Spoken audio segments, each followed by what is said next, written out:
गरीब महिलांना सन्मानाने जगता यावं म्हणून सुरू झालेली लाडकी बहीण योजना।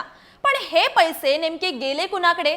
तर सरकारी नोकरी करणाऱ्यांकडे। होय, लोकमत वृत्तपत्रात प्रसिद्ध झालेली बातमी सांगते, लाडक्या बहिणींनी सरकारला फसवले। त्याही कोणत्या? तर स्वतः सरकारी नोकरी करणाऱ्या 2652 महिला कर्मचारी, ज्या आधीच महिन्याला 25 ते 50 हजार पगार घेतात। त्यांनी या योजनेतून दर महिन्याला 1500 रुपये उचलले, म्हणजे 9 महिन्यात मिळाले थेट 13,500 रुपये प्रत्येकी। आणि यात जर आपण हिशोब केला तर एकूण सरकारला फटका बसलाय तो 3,58,00,000 एवढंच नाही तर दुसऱ्या योजनेचा म्हणजेच नमो शेतकरी योजनेचाही फायदा घेतला गेलाय।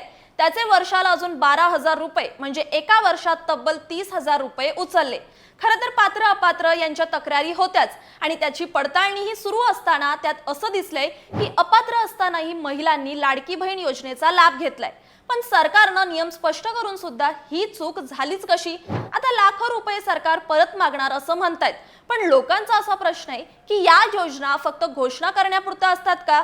तपासणीचं प्लॅनिंग का नव्हतं? याला जबाबदार कोण? तुम्हाला काय वाटतं हे आम्हाला कमेंटमध्ये नक्की सांगा आणि व्हिडिओला लाईक, चॅनलला फॉलो करायला विसरू नका।